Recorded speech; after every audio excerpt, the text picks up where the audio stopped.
Are you worshiping God with your life in spirit and in truth? You know, wise men recognize Jesus as king, and if you're wise, you'll do the same thing. We worship and we bow down. We bow the knee to King Jesus. Mary's little lamb is worthy. Hope is the presence of the future. Jeremiah 29:11, it says, I know the plans I have for you, declares the Lord. Plans for welfare, not for evil, to give you a future and a hope. Christmas is not merely a nice story about a baby and a stable. It's the message of life to all who believe. We were without God. We were without a future. We were without hope. It reminds me of, I reference Israel so often, but it's because that's where most of the biblical account took place. And right in the heart of Jerusalem is the Temple Mount. And if you've ever seen reporters reporting from Jerusalem, you see the golden domed building right at the center of the city of Jerusalem. And it's run by Muslims. And inscribed on the Temple Mount, the Dome of the Rock, it says, Allah is God. Allah is one. He was not born, nor did he beget. And I was thinking about that because I was thinking of the hopelessness of every other religion in the world. But there is hope in Christianity. There is hope in Christ. Those are hopeless who don't know Emmanuel, God with us. But God cared so much for us that he gave us the gift. And Christianity in a sentence is found in John 3, verse 16, but also verses 17 and 18, where it says, God so loved the world that he gave his one and only Son, that whoever believes in him shall not perish but have everlasting life. For God did not send his Son into the world to condemn the world, but in order that the world might be saved through him. Whoever believes in him is not condemned, but whoever does not believe is condemned already, because he has not believed in the name of the only Son of God. And it's because Jesus came that these words from O Holy Night are true. Till he appeared and the soul felt its worth. A thrill of hope. The weary soul rejoices. For yonder breaks a new and glorious morn. So when Jesus came to this earth, he came bringing hope, both at that time and forevermore. Secondly, Jesus craves our worship. He craves our worship. The carol says, fall on your knees. Oh, hear the angel voices. O night divine, O night when Christ was born. O night, O holy night, O night divine. The Lord craves our praise and worship to him.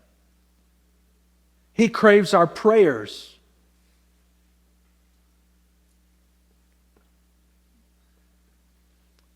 Thinking of the Apostle James, the half-brother of Jesus. By the way, how would you like to grow up as Jesus' half-brother? You ever been compared to your sibling before? How about that one? Why can't you be more like your brother?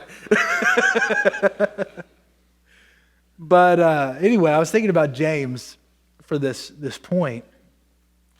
James begins 5 chapters in his little book, the book of James, and he begins his book not by talking about how he is the half-brother of Jesus, because you would love to drop that name if you were related to him, inevitably. He begins his biblical account by saying, I'm a bondservant of Christ. His identity is not in who he's related to or what he's done. His identity is being a bondservant of Christ. He belongs to Christ. And he had the nickname, according to Jerome, who was an extra-biblical historical writer in the 2nd century, 1st and 2nd century. And he wrote of James's nickname being camel knees. Camel knees. He had the knees of a camel because he spent so much time on his knees praying to God that his knees were literally worn out. Don't you want a nickname like that, Christian friend?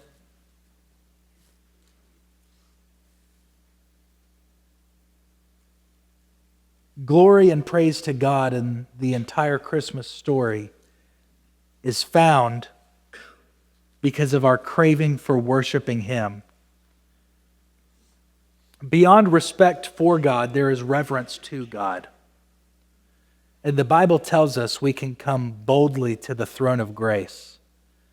But we should never come to the throne of grace casually or flippantly. That's why in the Lord's Prayer it says, "Our Father who art in heaven," what? "Hallowed be thy name." God made you to know and to worship Him.